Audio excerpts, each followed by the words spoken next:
few years back, Star gave me a phone call, and she said, I'm sending you one of my students. I told him about your dance class. His name is Eric. And I said, that's great, can you describe him? I'll look out for him. And she said, you'll know who he is when you see him. And I said, that's okay, that's good enough. In a conversation with her, I got to know a little bit about who he was, how involved into every project he's been involved with, how he gives 110%, sometimes even more. And we ended the conversation with, take care of my salsa baby. I hope that I was able to live up to that, and in a conversation that I had with him one night here at the studio, in the very first couple of classes in teaching him, it was a Tuesday night. He came, he introduced himself, he said, hi, my name is Eric. Kept it really short, and I said, yes, Jose, nice to meet you. And he said, I came here from Pottstown, I took classes with Star at the Y, and she told me to come here. Are you good? And I said, well, why don't you take the class and find out? We're going to start with our warm-up. Then he went over, sat down by one of the chairs, and it's actually in this corner, the left side of the studio. He sat down by the radio, and he was changing his shoes. As I was changing my shoes, I was running a little bit late. And as I'm changing my shoes, he's taking a look at the shoes that I was wearing. At the time, I was wearing just a really beat up pair of shoes, and he pulls out his dance shoes. And you guys know Eric and his shoes. He was very proud of them. He went everywhere, had his bag, had his brush, and he shined them, he put them on, and he was talking about how he had to have a certain style of shoe to dance with a leather sole. He cannot do the rubber bottom. It does not help the traction, and it does not help with traction, and it doesn't help his knees. So, as I'm looking, and I'm already running late, and I'm telling them, well, I have a break at the end of the class. We'll talk some more about shoes, we'll talk some more about music, and so on. Let's get the class started. We get this class started, and I was teaching, and throughout the lesson, he keeps looking at me. He's standing to my right. I'm teaching facing the mirror, he's standing to my right, and he's always in the front. I look over, and I looked at him, and I said, are you okay?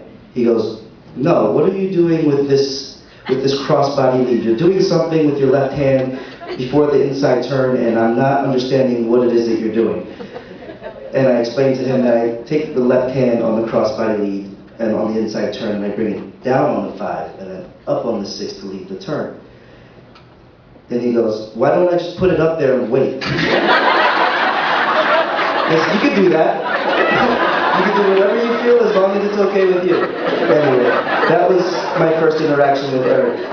A few months into dancing, and for those of you who didn't know, for a while I'd never had a working car. So every night I'd manage to make it out, either here to the studio, I'd catch the train, he'd be here, and at the end of the night, again, he'd stay till the very last song was played, until the very last person was walked out. And he made sure that everyone, all the ladies got to their cars safe and were in their cars. He also made sure that one person had a ride home. And I've had the privilege to be that one person. Not having a car through that time and seeing someone who I really didn't know. And a lot of people saw Eric and were very intimidated because he was tall and he was really big, he was strong. He wore a camouflage jacket to his first set of salsa classes. So I remember the drive home in his car, he was playing music and he was explaining to me how he was a musician, how he didn't understand the meaning of 1, 2, 3, 5, 6, 7, as many of the other people have already said. And we've had deep conversations about the music, and the very first artist he mentioned was an artist that made me frown. I kind of went, who's this? And I said, I have to open your ears to some of the music that I listen to. and that a few people here would understand and appreciate. And he goes, well, yeah, I went and bought these CDs, and one of the songs that was on there was a cover of Aguanile by Hector Lavoe, and it was actually a cover from Mark Anthony who covered it. And he says, I would love to dance this song, but it's incredibly too fast, it's too long, and by the time I get halfway through the song, the girl is already tired, so can you slow this down for me? And I said, no, I can't slow it down, but I can introduce you to another version of the song. It's a little bit slower that you might be able to feel. In our conversations on the drives home, whether it be from Brazil's, from La Luna, from any of the venues that we went to, and I happened to come across Eric, we would either talk about dancing, we would talk about music, and that's been for the last, up until I got a car. One of the stories that I wanted to share as well, close to 3 years, literally a little over 3 years ago, I had lost my grandmother, who was a very big inspiration in my life. And I remember being out one night, and this was shortly after she had passed, and Eric we were at Club Adesso, I remember like it was yesterday, walking down the steps. He made sure I got back to my car. He was walking with me, and he said, where did you park? And I said, you know, I parked on 15th Street, right off of Walnut, and the club is on Chestnut, so we were walking east. He goes, well, my car's over that way, you're the last person here, so why don't I just walk with you? And on the walk, he told me that he was very sorry for the loss, and he couldn't imagine losing someone that close to him. I feel the same way. I felt the same way when I got a text message Wednesday night at Brazil's, and I didn't want to believe it. I said, no, it's okay, he's all right. You know, the first set of people that text me or message me said, is it true? And I said, no, it's not true, don't break into the rumors, we'll find out. We'll give him a call and, you know, we'll see that he's okay. I felt the same way losing a person that was very close to me.